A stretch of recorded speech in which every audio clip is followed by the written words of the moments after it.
Introducing the remarkable archetype, the dangerous gentleman. With a demeanor that commands respect and a hint of potency, he embodies strength tempered by virtue. Though his capabilities could veer towards danger, he channels his power for noble causes, serving others and safeguarding those in need. Rooted in a profound love for both God and humanity, he navigates life with discipline and purpose. In his presence, one witnesses the harmonious blend of power and benevolence, a testament to the true essence of masculinity. Step into the world of the dangerous gentleman, where strength is wielded for righteousness, and discover a captivating embodiment of honor and valor.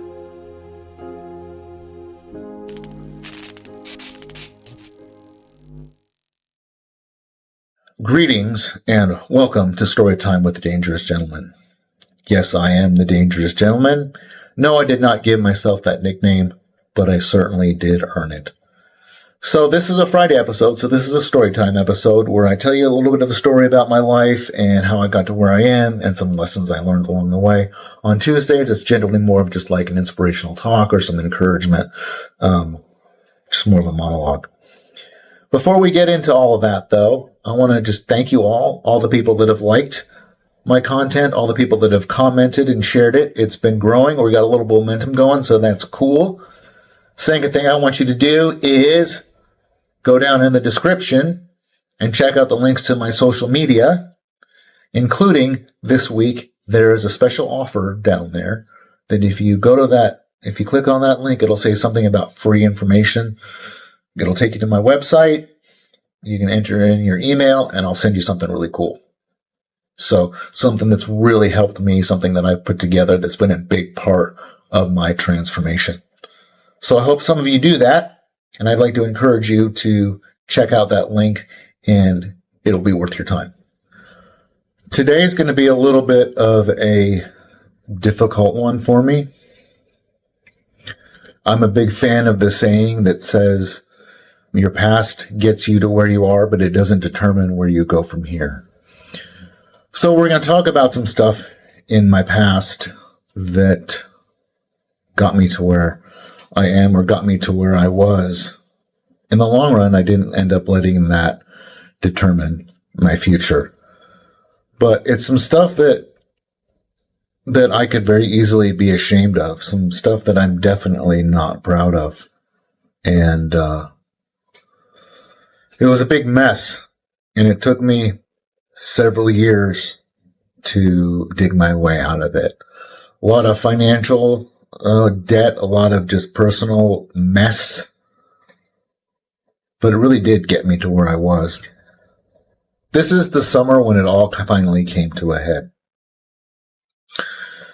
There's some context here that I won't necessarily get into other than to say this was about 2 years after the day that I lost my kids, and was dealing with some long-term consequences of that. And my wife and I's relationship was very much rocky. She had been unfaithful, and I had decided that I wanted to keep trying to work things out in order to build our family back. Whether that was the best decision in the world or not, like hindsight being 2020, probably not, but I was trying to do everything I could to get my family back as a family, as a whole unit. That wasn't going to happen because of legal reasons. And I was out of a job. I was not working for anyone else. I was trying to make a go of running my own business, and it wasn't going well. And we had lost the house that we had been living in for several years, about 6 years at that point.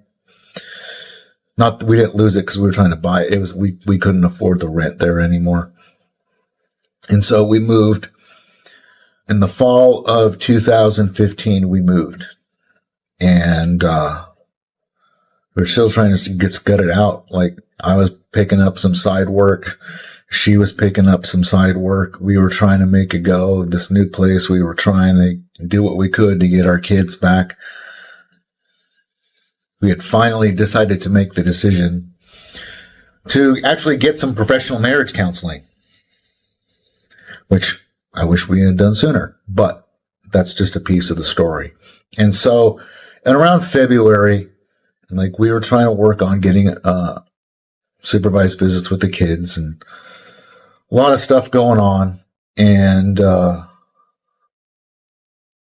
like, I had applied for a job in Coeur d'Alene. I thought I had a good chance of getting the job.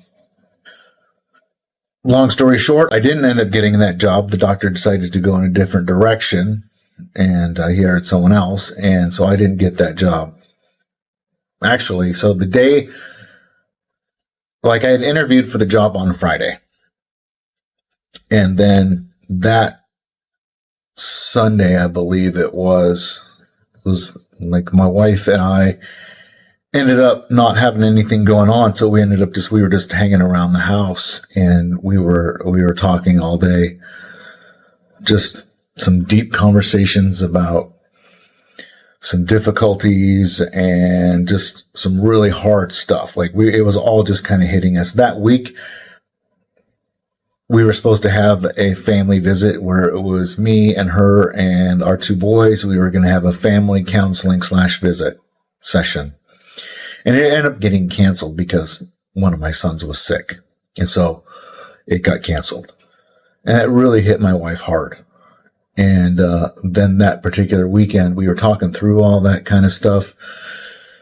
And I believe it was a Sunday where, after 2 years of battling, after dealing with losing our kids and not having a whole lot of money and being broke a lot, and her dealing with a bunch of legal issues, and her having, the affair that she had on me, and all us having to move and work through just what seemed like an endless pile of shit. She, at that point, decided to tell me that she wanted a divorce. And,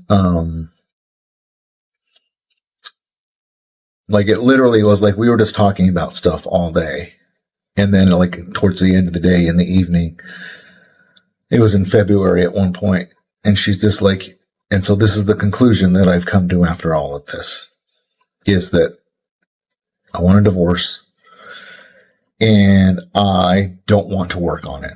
I am unwilling to put in any kind of work, any kind of effort to try to save things or change things anymore. And it hit me like a ton of bricks, because I had made a lot of sacrifices. I had done a lot of things in order to try to salvage, probably in the long run, again, looking back, hindsight being 2020, all the effort that I put in probably was, I shouldn't have done it. I should have put that effort into building a business, into me trying to restore my relationship with my family and with my kids, and me trying to make that effort rather than trying to salvage that relationship. But I had done it, and here we were. So that night, like, I was reeling. And so I was like, all right, okay, well, I mean, we'll talk about it more, but I'm not going to stay here tonight. She's like, oh, no, you can stay here. You can stay here. I'm like, really? You just told me you want a divorce, and now you want me to just stay here? Sleep on the couch or something? No, I didn't want to do that. So I packed up a suit, packed up a backpack, and I called up my pastor, and I said, hey, man, this is what's going on. He said, come sleep on my couch. And so I went to sleep on my pastor's couch, and I ended up then, over the next couple of days, I actually ended up going to live with my pastor. And so that was February. Still really wasn't working a lot. Didn't really have any extra money or anything. I was applying for jobs and trying to get work. But now here I am out of the house. And I knew, because of the history and the past that we had, I knew that it wasn't going to be long before my wife was making bad decisions. And it didn't take long. And she started to use drugs again. And she started to sleep around. And she started to have all these casual relationships. And she would deny them every single time I saw her. Like, you gotta stop doing drugs. And she'd be like, I'm not doing drugs. Andrew, I'm not doing drugs. And I knew she was. And I knew she was having sex with other guys and all that kind of stuff. And so time passed, and like we would have little conversations here and there. And sometimes she'd come and talk to me about, oh, we got to get our family back, or we got to do this, that, or the other thing. But for the most part, like, she was not, I knew she wasn't making good decisions. And I knew in the long run that it wasn't good for her, and it wasn't good for me to be around her. But I was an addict, and I was addicted to her. So she would call me and want to talk about all these crazy things and stuff like that, how she wasn't following God anymore, and how she had all these revelations and all these wonderful thoughts. And my life wasn't going too great either. I was literally sleeping in my pastor's basement. And I was starting to drink a lot because I wasn't sleeping. I was just stressed and nervous, worried about what she was up to. That's not good for you. It wasn't good for me to be thinking about someone else all the time like that, especially when I knew there was nothing I could do about it. And so I started to drink a lot.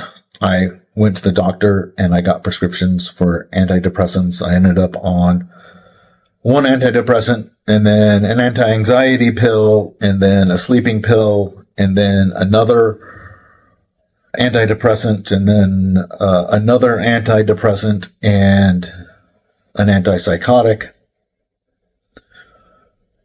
And I was drinking heavily. I was taking all these various assorted pills, and I was using a copious amount of marijuana.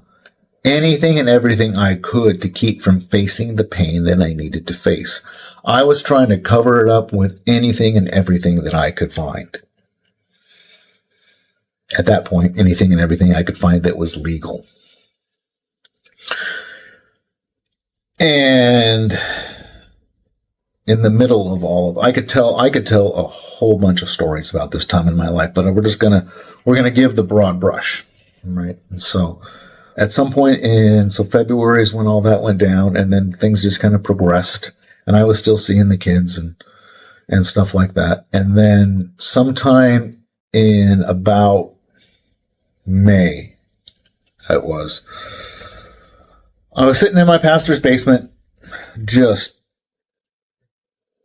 hating the world, just loathing my life.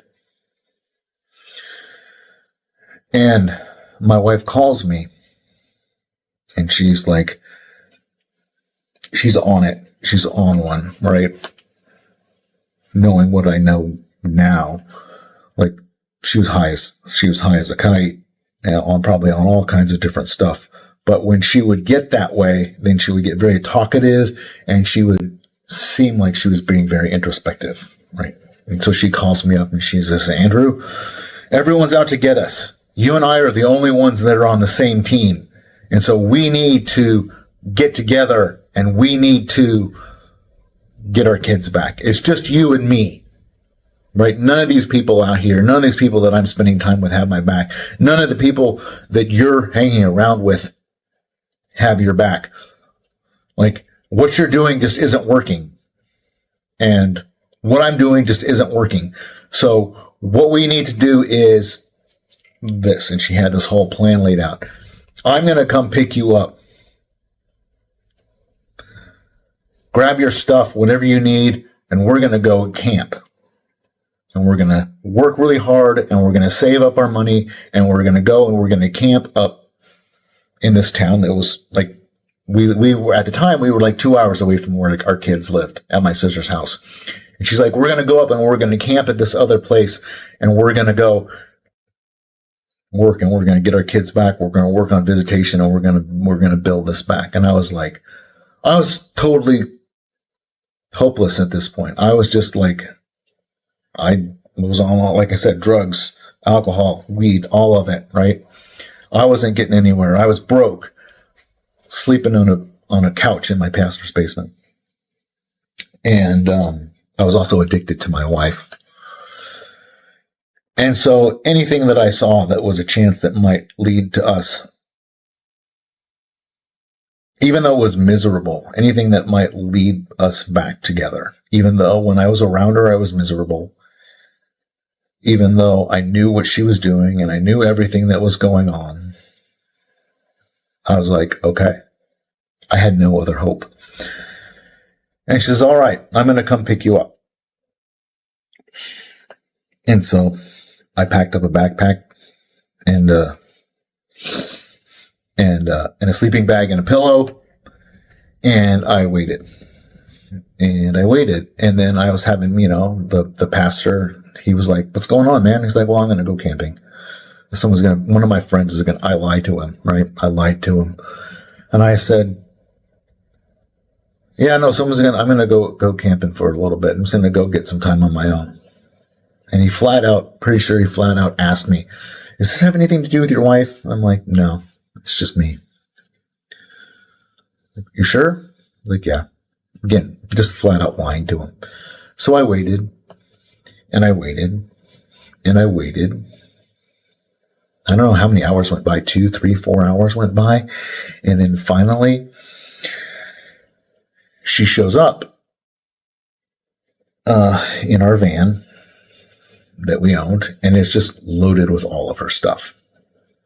And I've got a backpack and a sleeping bag and a pillow. And so I jump in, and there's this other guy in the car. And he's like, hey, I won't tell you his name, yeah, we're going to go do this thing. I was like, what does he have to do with it? Oh no, we're just going to drive around tonight. We're going to get you guys set up with camp, and then we're going to go run and do some errands and stuff like that. Well, who that guy was the guy that was supplying my wife with drugs. And who that guy was, and those errands that we were running, is that we would go up to a store, like a Rite Aid or some little place like that, and he would go in and he would steal stuff. And I need to condense this. So he would steal stuff, and then he would come out, and then we zip on out to the next place. And I was like, I wonder where's this guy getting all this money to do all this stuff? And I didn't know at the time, like later on, this when I learned that what was actually going on. And at one point we pulled over somewhere, kind of in this park out in the, kind of behind everything. And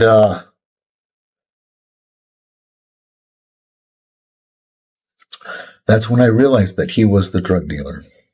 And he's like, hey, you want some of this? And all of my resistance went out the window. This wasn't weed. This wasn't alcohol. This wasn't anything like, this was full-blown methamphetamines. And so that was the first time. And he's just like, oh, hey, here's this, and here's how you do it. And he lit the pipe, he lit the lighter and did the pipe, and I did the thing, and I inhaled and had my first hit of methamphetamines. And I think that was the first one. I believe that was the first one. And it was like unlike anything that I had ever experienced before. And I'm not proud of it. It still makes me emotional to think about how weak I was. Like all my life, I've grown up with the idea of hating drugs. Hating doing these things, right? My mom didn't even like us to drink alcohol, much less weed. My dad Like, I can count on one hand the number of times that I actually saw my dad crack a beer open, and drugs were bad on every level. But I had lost all of the hope. All of those principles, all of that foundation of who I was had been whittled away over the course of the last several years worth of pain. And I just gave in. He's like, here. And there I was. I thought, what was going on in my brain was, well, if my wife is in this world and I want to restore things with my wife, then I have to be in that world too. That was part of my reasoning. I also just wanted to escape. I also wanted to just numb all of this. I had like a constant gnawing in the pit of my stomach that kept me from sleeping. I was nauseous 24 hours a day, 7 days a week because of, yes, all the medications that I was on, but even without the medications, there was just this constant sense of like emptiness and gnawing. And then the medications and the drugs and everything just made it worse. And like the only thing that I would just drink myself to sleep. I would crush up Ambien, I think it was Ambien. I was on Ambien for sleeping, and because it didn't act fast enough, I just took it. So I would crush it up and I would snort it up my nose in order to get some sleep. Still wasn't sleeping. And then I'd wake up 3 hours later with the gnawing in the pit of my stomach and have to repeat the whole cycle again in order to get a few more hours of sleep. So there was all this pain. But now here I am. I'm making perhaps, well, not the dumbest, but top 10 dumbest decisions of my life. I had intended to tell a lot more of what had gone on this summer, but we're already like 20 minutes in and we're just getting to that point. So it seems like this might be a good place. Like, yeah, I'm going to leave a little bit of a cliffhanger, but it kind of, all of this led up to me doing that first hit of methamphetamines. And then the rest of that summer just went sideways. That's what led to me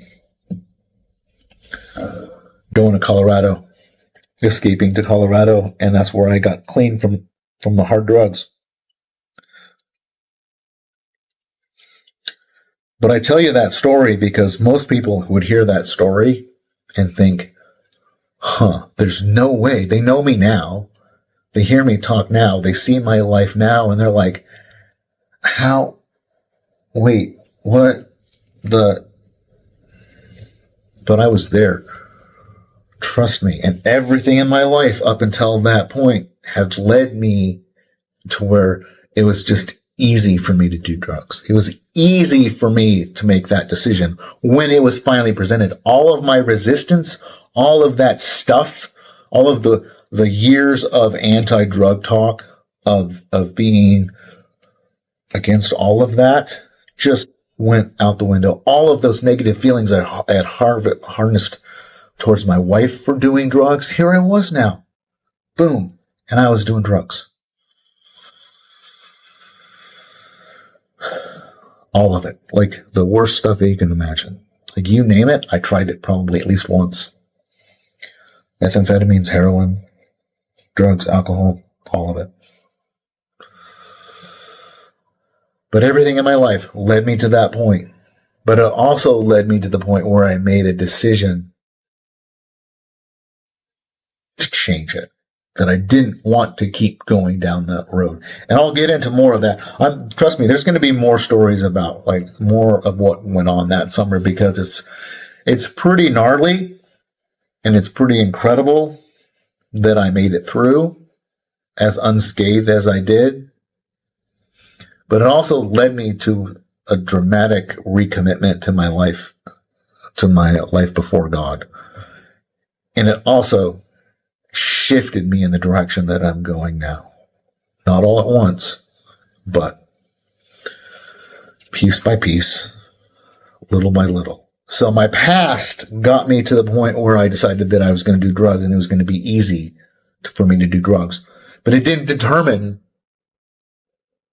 my past didn't determine my decision from that point on to choose sobriety, to choose God again, to choose to turn my life around. Right? So it had all led up to that point, but then I had to make a decision. I came to some critical places in my life where I had to make decisions. And it wasn't one good decision. It was multiple good decisions over the course of several months and then several years. But it started with one decision. Right? It was a whole cascade of decisions that got me to the place where I did drugs. And then it was a whole bunch of other decisions that got me out of that place of doing drugs. And it turned my life around. Do I wish that I could have gotten to where I am now without having to deal with all that stuff? Of course. I would have loved to have gotten the gains I've gotten without putting in the work I've had to put in. But it wouldn't have meant anything. It wouldn't have been worth it in the long run. The fact that I had to go through all of that means that I earned those decisions. I earned that change of direction. I earned the lessons that I learned. And did it hurt other people along the way? Yeah. Do I wish it could have not hurt other people along the way? Yeah. But you know what? And I hate this saying, but it's true. Sometimes it just is what it is. And in that situation, it was what it was. So don't let your past have gotten you to where you are. You can't determine, we can't change that. But don't let that past continue into your future and determine where you go from here. That part is up to you. That part was up to me. It was up to me, and it's up to you. Your past is not an excuse. This was a tough one for me, and so I had to mentally prepare to tell all this, and so I hope you appreciate it. I hope you got something out of this, and so again, if you did, like the video, comment on the video, share the video. All right. So if you like this content, please give it a rating, a review, and share it with your friends. Also, if you'd like to learn a little bit more about me and what I'm all about and what I can maybe do for you, check out my website at thedangerousgentleman.org. That's thedangerousgentleman.org. Thank you for listening.